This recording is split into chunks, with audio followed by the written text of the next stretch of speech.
like I said, I mean, from when I knew your mom, I always suspect she kind of fucking knew. I mean, we all knew shit. You know, we were like, yeah, okay, so what? But how old do you think you were when you suspect your mom caught on? You know, honestly, I don't know. You really don't know? I really don't know. I've just.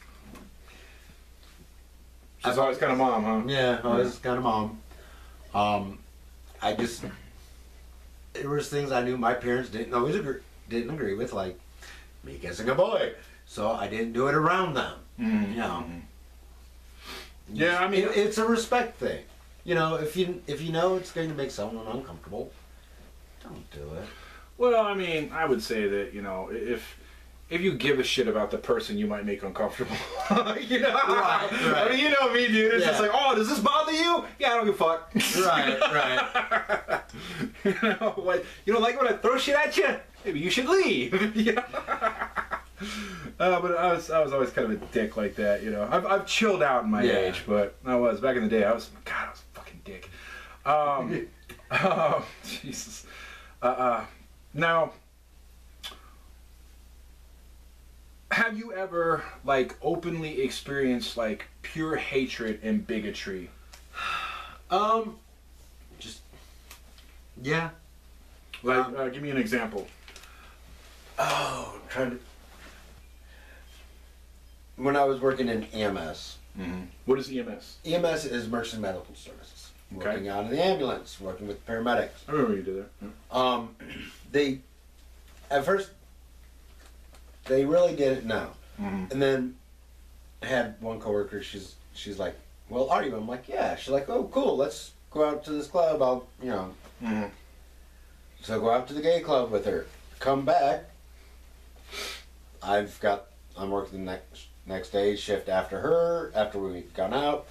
Come find out she's sitting there saying, oh, I was down in the bar whoring it out. And I'm like, wait a minute, that didn't happen. Mm-hmm. And why the fuck are you outing me like that to my coworkers? Right. Now, of course, and my coworkers, they were, especially the guys that I worked with, they were a little on edge. Because, you know, Southern Illinois, small town, small community, all they knew was the stereotypes. Right. And like so, the you know, gay means like floating around, making noises, you know, ass grabbing, hey. Yeah. But once they realized I wasn't that, I was the exact same person they knew beforehand, they were fine with it. You know, they actually, we you know, a lot of times we'd be throwing jokes around and they throw the gay jokes, I'd throw them right back at them. So, I mean, once people got used to the fact, you know, things got better, things got easier and smoother and everything like that. But have you ever experienced like just true hatred where somebody just like was just flat out like, you know, you were almost afraid? No, I haven't. Not myself. Okay.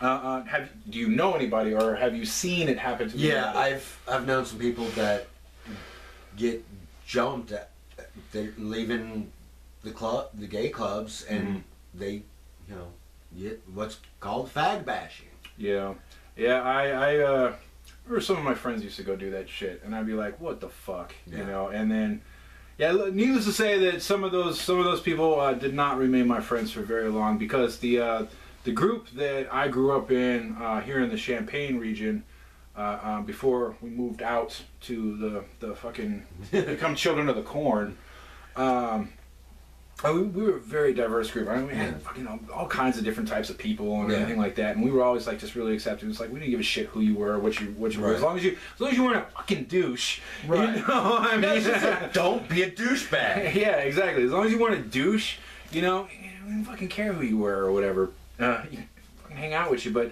yeah, there was a couple of people that, like, when we found out that that's what they were doing and everything like that, yeah, we kind of gave them a little bit of their own medicine. Good.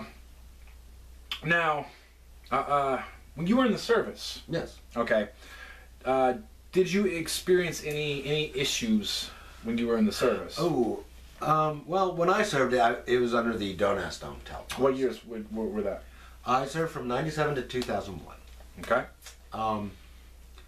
And I knew that if it got out, I would be kicked out. Kicked out. Right. Dishonorable. Yeah, dishonorably. No benefits, nothing. Nothing. So it really prevented me from being able to be honest and true to myself and about myself, and prevented me from being able to get into a truly meaningful relationship. Right. Now, did you ever have any issues in the service where, like, it seemed like somebody might know a little more than what they should, or Actually, I had one guy. We were friends. We were both gay. He's like, hey, dude, you might want to step back and not be going to the clubs as often because they're starting to look at you. And so, yeah. So he kind of helped you out. Yeah. A little bit, right? Yeah, he helped me out. That's pretty cool. So that was kind of that was like an instance of almost like unity amongst, like, the extent of the gay community at that time, which was two guys. Yeah. Well, because of the don't ask, don't tell policy. Right. I'm pretty sure that even if there were other homosexuals, nobody was fucking knowing it. Exactly. Because it was a policy that it caused a lot of problems. It did. It caused a lot of problems, and the way it was written, it defended itself legally. And it took it didn't matter whether you actually were. All it took was a reliable person, which means another service member could go, hey, they're gay. Yeah. And it would start the process of getting you. Yeah, because like how would you prove it? I mean, like, more people were kicked out under that amendment than fucking ever in the history of the military. And it's just like, well, how do you prove that? It's just like, no, we don't believe it. You two have to have sex right now in front of us to prove it. What's bad is they're like, oh, part of it was harassment, but if you hear a gay joke and it makes you uncomfortable, it's not like you can go to your commander and go, these guys are making gay jokes and it's making me uncomfortable. Yeah, the commander would be like, well, stop being a fag. Yeah. Well, yeah. Then because you go, well, I'm gay, and you're out. Yeah. Not only you out, but you're out. Yeah. So, yeah, I remember there was a lot of shit in the headlines and a lot of shit in the news back then. It was just, they're like, it was a disaster, an absolute disaster. The policy, don't ask, don't tell. Well, what's interesting was part of when staff, which is the all the admirals and generals from all branches, they put out a survey to see, how the general troops felt about it, but they couldn't get an honest poll because the gay community in the service couldn't answer it honestly and openly because don't ask, don't tell was still in place. Yeah. I mean, isn't that kind of a conundrum? Just like, if you're gay and in the service, like, how do you feel about this? But you already have don't ask, don't tell policy instilled at that point. So it's just like, well, how do you feel about this? Well, by the way, if we find out that you are gay and you're answering this, we're going to kick you the fuck out because we're not changing it at the moment. Yeah. We just want to know how you homosexuals in the military feel about it. But if we find out you're homosexual, you fucking... Right. Like, really?